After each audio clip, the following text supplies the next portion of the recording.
పెళ్ళైనా పండగైనా వేడుక ఏదైనా పట్టుచీరల ప్రత్యేక వేదిక వారాహి సిల్క్స్. కాసేపట్లో ఐపీఎల్లో బిగ్ ఫైట్ స్టార్ట్ కాబోతోంది. బెంగళూరును సొంత గడ్డపై ఢీ కొట్టబోతుంది లక్నో. ఇక వరుస విజయాలతో జోరు మీద ఉంది రాయల్ ఛాలెంజర్స్ బెంగళూరు. ఇక బ్యాటింగ్ బౌలింగ్ లో స్ట్రాంగ్ గా కనిపిస్తూ ఉంది ఆర్సీబీ. ఇటు బ్యాటింగ్ బౌలింగ్ లో వీక్ గా కనిపిస్తూ ఉంది లక్నో టీం. హోమ్ గ్రౌండ్ లో ఆర్సీబీని అడ్డుకోవటం కత్తి మీద సామే అవ్వనుందా ఇప్పుడు లక్నోకి? ఇటు బ్యాటింగ్కి అనుకూలంగా చిన్నస్వామి స్టేడియం ఉంటుంది. ఆర్సీబీ ఏమో బ్యాటింగ్ బౌలింగ్ విషయంలో రెండిట్లోనూ స్ట్రాంగ్గా ఉంది. లక్నోనేమో బ్యాటింగ్ బౌలింగ్ రెండిట్లో కూడా వీక్గానే కనిపిస్తూ ఉంది. ఇక సొంత గడ్డ మీద లక్నో ఆడుతూ ఉండటం కూడా ఇది ప్రతిష్టాత్మకంగా మారింది. మరి సొంత గడ్డ మీద ఆర్సీబీని ఎదుర్కోగలుగుతుందా ఏంటి అనేది కూడా క్రికెట్ అనలిస్ట్ వెంకట్ అందుబాటులో ఉన్నారు. వారితో మాట్లాడదాం ఈ మ్యాచ్కి సంబంధించి. ఎస్ వెంకట్, కాసేపట్లో ఈ బిగ్ ఫైట్ అయితే స్టార్ట్ కాబోతోంది. దీంట్లో ఆర్సీబీ అదేవిధంగా లక్నో టీం బలాబలాలను ఏ విధంగా చూడాలి? ఎస్రేలో మనకి ఐపీఎల్ అనగానే కొంత బ్యాటింగ్ విషయంలోనే ఎక్కువగా హైప్స్ ఎక్కువగా ఉంటాయి. అంటే 300 స్కోరు, 250 స్కోరు, ఇట్లా భారీగా మనకు ఒక లెక్క ఉంటుంది. అయితే ఈ రోజు జరిగేటువంటి మ్యాచ్ మాత్రం ఖచ్చితంగా బ్యాటింగ్ వర్సెస్ బౌలింగ్ యుద్ధంగానే మనం చూడొచ్చు. ఎందుకు అని అంటే ముఖ్యంగా ఇట్లా లక్నో బౌలింగ్ చాలా బలంగా ఉంటాం. ఈ టోర్నీలో వాళ్ళు దాదాపుగా అంటే వాళ్ళ బౌలింగ్ ఎకానమీ చూస్తే 8.5 గా ఉంది యావరేజ్ గా చూసుకుంటే. ఇక అటు ఆర్సీబీ బ్యాటింగ్ కూడా వాళ్ళ ఎకానమీ వాళ్ళ బ్యాటింగ్ రన్ రేట్ కనుక చూస్తే దాదాపుగా 11 పైనే ఉంది. కాబట్టి ఈ రోజు బ్యాటింగ్ వర్సెస్ బౌలింగ్ సంగ్రామంగానే మనం చూడొచ్చు. కాబట్టి ఈ రోజు మ్యాచ్ లో అంటే ఇటు ఆర్సీబీకి సంబంధించిన టాప్ 6 బ్యాటర్లు వీళ్ళు దాదాపు ప్రతి 3.6 బంతులకు బాల్స్ కు వీళ్ళు ఒక బౌండరీ బాదుతున్నారు. అయితే వీళ్ళు ముఖ్యంగా టాప్ బ్యాటర్స్ ఎవరైతే ఉన్నారో విరాట్ కోహ్లీ కానీ, ఫిలిప్ సాల్ట్ కానీ, ఆ తర్వాత దేవదత్ పడిక్కల్ కానీ, అలాగే రజత్ పాటీదార్ కానీ, అలాగే అటు కృణాల్ పాండ్యా, ఇలా కొంత కీలకమైనటువంటి బ్యాట్స్మెన్ ఎవరైతే ఉన్నారు టిమ్ డేవిడ్, వీళ్ళందరూ కూడా కొంత అంటే ప్రత్యర్థి బౌలర్ల మీద పెద్ద ఎత్తున ఒత్తిడి తీసుకొస్తున్నారు. ముఖ్యంగా పవర్ ప్లేలో పరుగులు చేయడమే కాకుండా మిడిల్ ఓవర్స్ లో మొన్న చెన్నైతో ఆడినటువంటి మ్యాచ్ మనం చూసాం. మిడిల్ ఓవర్స్ లో వాళ్ళు ఎలా పరుగులు చేశారనేది, అలాగే మొన్న 6 వికెట్లు పడిన తర్వాత కూడా వాళ్ళ ఏదైతే రొమారో షెఫర్డ్ కానీ వీళ్ళు కింద లోయర్ ఆర్డర్ కూడా భారీగా పరుగులు చేసినటువంటి పరిస్థితి. వాళ్ళు కూడా దాదాపుగా 200కు పైగా పరుగులు చేశారు రాజస్థాన్ మీద ఆడినప్పుడు. కాబట్టి ఈ రోజు మ్యాచ్ లో ఎంతవరకు పరుగులు చేస్తారనే దాని మీదనే ఆర్సీబీ విజయ అవకాశాలు అయితే ఆధారపడి ఉంటాయి. ఎందుకంటే లక్నో బౌలింగ్ అనేది చాలా బలంగా ఉంది. కానీ ఇక్కడ ఆర్సీబీకి చాలా వరకు కూడా ప్లస్ పాయింట్ ఏంటి అని అంటే అక్కడ ఇప్పుడు ఏదైతే వాళ్ళు మ్యాచ్ ఆడుతున్నారో చిన్నస్వామి స్టేడియం, మొన్న ఇక్కడ దాదాపుగా చెన్నై మీద 250 వరకు పరుగులు చేసినట్టున్నారు. చెన్నై కూడా అప్పుడు 220 దాదాపుగా చేసిన 40 పరుగులు చాటే అంత 40 పరుగుల తేడాతోనే ఓడిపోయినట్టుంది చెన్నై కూడా.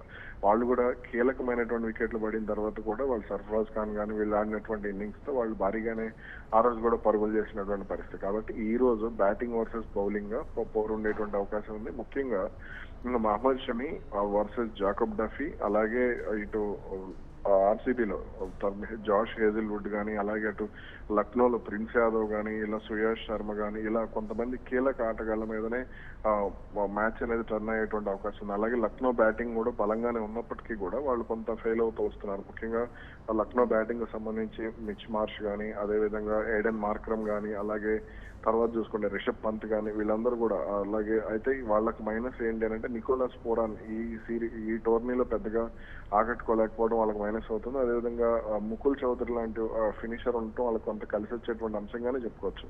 అయితే ఇక్కడ ఆ రెండు జట్ల బౌలింగ్ కూడా బలంగానే ఉన్నప్పటికీ కూడా రెండు జట్ల బౌలింగ్ లో అత్యంత బలంగా ఉన్న బౌలింగ్ విభాగం మాత్రం లక్నోదే చెప్పుకోవచ్చు. ముఖ్యంగా మహమ్మద్ షమి నేతృత్వంలో వాళ్లకు అటు పేస్ బౌలింగ్ ఆల్రౌండర్ కూడా మిచ్ మార్ష్ రూపంలో ఉండటం, అలాగే స్పిన్ బౌలింగ్ కి సంబంధించి 1-2 ఓవర్లు సమర్థవంతంగా వేయగలిగేటువంటి ఎయిడెన్ మార్క్రమ్ లాంటి స్పిన్ బౌలర్లు, పార్ట్ టైం బౌలర్లు ఉండటం, ఇవన్నీ కూడా లక్నోకి అడ్వాంటేజ్ గానే చెప్పుకోవచ్చు. కాబట్టి ఈ రోజు మ్యాచ్ లో ఇక్కడ బౌలింగ్ వర్సెస్ బ్యాటింగ్ లో అంటే ఇవాళ కూడా 220 పరుగుల వరకు అయితే నమోదయ్యేటువంటి ఛాన్స్ ఉంది. సాధారణంగా బౌలింగ్ అన్ని వేళల్లో సక్సెస్ అవ్వాలని లేదు, అన్ని వేళల్లో ఫెయిల్ అవ్వాలని లేదు, బ్యాటింగ్ అన్ని వేళల్లో సక్సెస్ అవ్వాలని లేదు. అంటే వెంకట్, మనం విజయ అవకాశాలు కనుక చూస్తే ఇరు జట్టుల్లో ఎవరికి ఎక్కువగా కూడా ఈ పిచ్ లో విజయ అవకాశాలు ఉండే అవకాశం ఉంది? దాదాపుగా ఆర్సీబీకే ఉండొచ్చు. ఎందుకు అని అంటే వాళ్ళకి హోమ్ అడ్వాంటేజ్, దానికి తోడు ఆ పిచ్ మీద వాళ్ళకు ఉన్నటువంటి అనుభవం కానీ, అదేవిధంగా అటు సొంత అభిమానుల మధ్య వాళ్ళు మ్యాచ్ ఆడుతున్నారు. అదేవిధంగా వాళ్ళ batting lineup, top 6 batting lineup వాళ్ళకి చాలా వరకు అడ్వాంటేజ్ అయ్యేటువంటి ఛాన్స్ ఉంది. అయితే ఇక్కడ హేజిల్వుడ్ లాస్ట్ మ్యాచ్ లో కొంత ఫెయిల్ అయ్యాడు, అది మైనస్ గా చెప్పుకోవచ్చు. అయితే నా అభిప్రాయం ప్రకారం భువనేశ్వర్ కుమార్, హేజిల్వుడ్ అలాగే జాకబ్ డఫీ వీళ్ళ ముగ్గురు గనక ఈ రోజు వాళ్ళ పేస్ బౌలింగ్ యూనిట్ ని నడిపించుకోగలిగితే మాత్రం అది చాలా వరకు కూడా అడ్వాంటేజ్ అయ్యేటువంటి ఛాన్స్ ఉంటుంది. అలాగే స్పిన్ బౌలింగ్ కి సంబంధించి కృణాల్ పాండ్యా ఉన్నాడు, అలాగే శ్రేయాష్ శర్మ ఉన్నాడు. కాబట్టి ఇవన్నీ కూడా వాళ్ళకి, అలాగే అవసరమైతే బౌలింగ్ చేయడానికి టిమ్ డేవిడ్ ఉన్నాడు. కాబట్టి ఇవన్నీ కూడా వాళ్ళకు కొంత అడ్వాంటేజ్. మొన్న లాస్ట్ మ్యాచ్ తో ఫిలిప్ సాల్ట్ ఓపెనర్ అతను కూడా ఫామ్ లోకి వచ్చేయడం అనేది ఆర్సీబీకి చాలా వరకు కూడా కలిసి వచ్చేటువంటి అంశంగా చెప్పుకోవచ్చు. కాబట్టి ఈ రోజు మ్యాచ్ కి సంబంధించి అయితే నాకు ఆర్సీబీకి ఎక్కువగా ఛాన్సెస్ కనబడుతున్నాయి. అయితే లక్నో కూడా ఎక్స్పెక్ట్ చేయొచ్చు వెంకట్. దాదాపుగా 200 నుంచి 230 వరకు అయితే మనం ఎక్స్పెక్ట్ చేసేటువంటి ఛాన్స్ ఉంది. ఎందుకు అని వేరే అది కేకేఆర్ లాంటి బౌలింగ్ యూనిట్ అయితే ఖచ్చితంగా వాళ్ళు 250 పైగా కొట్టేటువంటి ఛాన్స్ కూడా ఉంది. కానీ ఈ రోజు మ్యాచ్ కి సంబంధించి కనుక చూసుకుంటే మాత్రం ఖచ్చితంగా వాళ్ళు అంటే షమీ ఉన్నాడు కాబట్టి, షమీన్ కానీ వాళ్ళకి సంబంధించి ఈ రోజు నాకున్నటువంటి అంచనా ప్రకారం మయాంక్ యాదవ్ కూడా లక్నో తరఫున మళ్ళీ ఈ సిరీస్ ఈ టోర్నీలో మొదటి మ్యాచ్ ఆడేటువంటి అవకాశం కూడా ఉండొచ్చు. కాబట్టి మరి అతను కూడా ఆడితే కొంత వాళ్ళ బౌలింగ్ యూనిట్ అనేది బలంగా ఉండేటువంటి ఛాన్స్ ఉంటుంది. కానీ లక్నో కూడా బలంగానే ఉంది. స్టే విత్ us వెంకట్, మీ దగ్గర నుంచి మరిన్ని అప్డేట్స్ తీసుకుంటాం.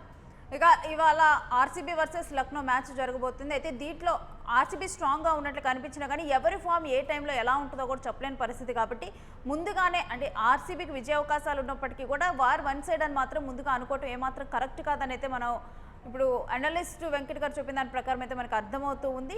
ఇక మనం ఈ పిచ్ అంశం కనుక చూసుకుంటే చిన్నస్వామి స్టేడియం చూసుకుంటే బ్యాటింగ్కి చాలా అనుకూలంగా ఉండేటువంటి అంశం. అందుకని చెప్పి కూడా ముందు ఎవరు టాస్ గెలిచి బ్యాటింగ్కి దిగినా కానీ 200కు పైగానే స్కోర్ నిలిపే అవకాశం ఉంది. 230 వరకు కూడా వెళ్ళే అవకాశం ఉందని చెప్తున్నారు.